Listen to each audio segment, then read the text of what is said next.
Over Sydney Harbour Bridge by Rolls-Royce, Rupert Murdoch on his way to his office.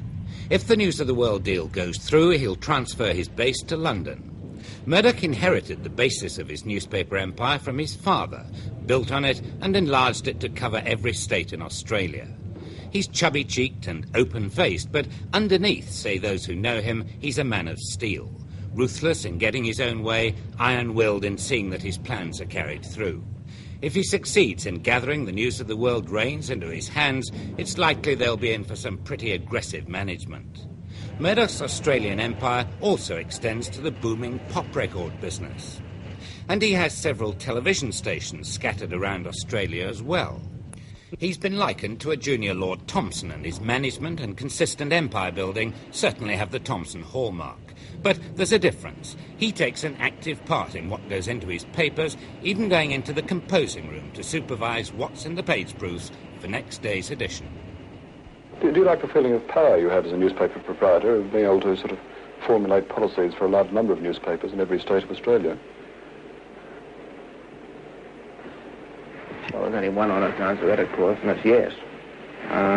Of course one enjoys the feeling of power, although if I can just hold you there for a minute, I think that this question of the power of newspaper proprietors can be greatly overdone. We have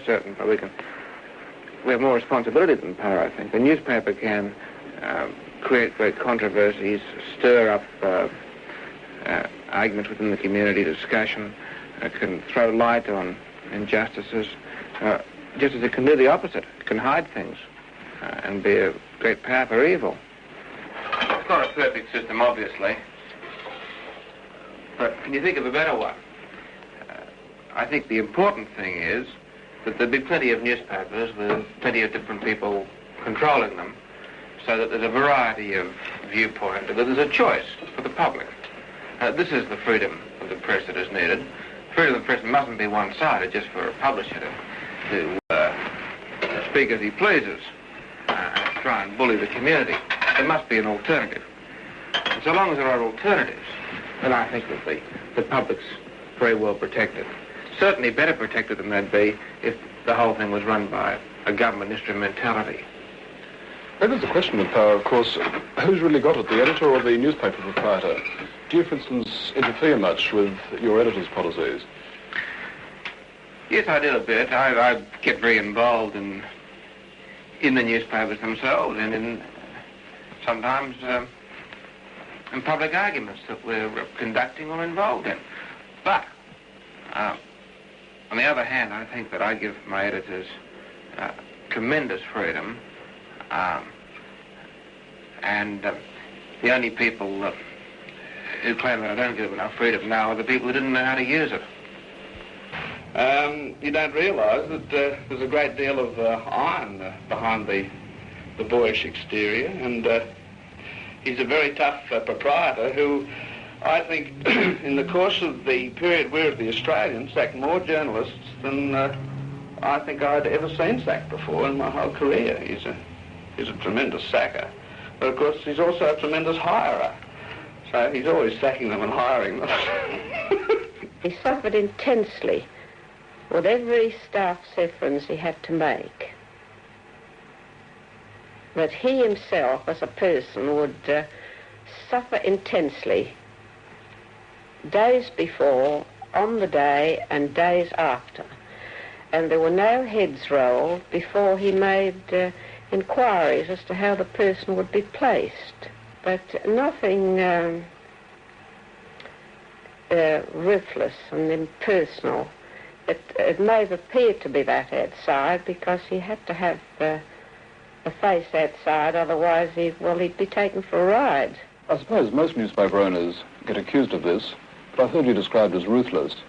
Well, it is true that two of your most prominent editors, Rowan Rivett in Adelaide and Max Newton in Canberra, have resigned, and there has been a very large turnover of staff on the Australian.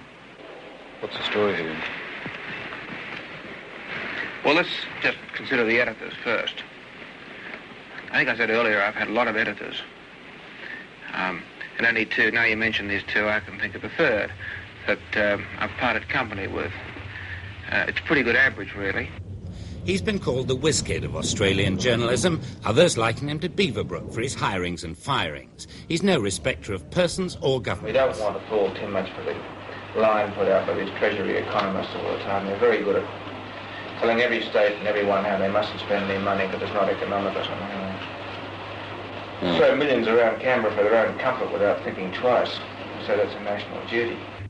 Outside Sydney, he has a 3,000-acre farm, but unlike some newspaper tycoons with similar places, he doesn't hold court there. For him, it's a place to relax by rounding up the cattle. I think I'm far too easygoing as a rule. I'm quite capable of being hard. And probably I put up with situations for too long and then blow up at the end of the situation. But I don't think I'm bad-tempered at all, except when I'm giving up smoking. A private plane, the hallmark of today's millionaire. Some financiers think he's flying too high in taking on the News of the World, but he says the News of the World organisation is now ripe for expansion into TV or possibly a new daily.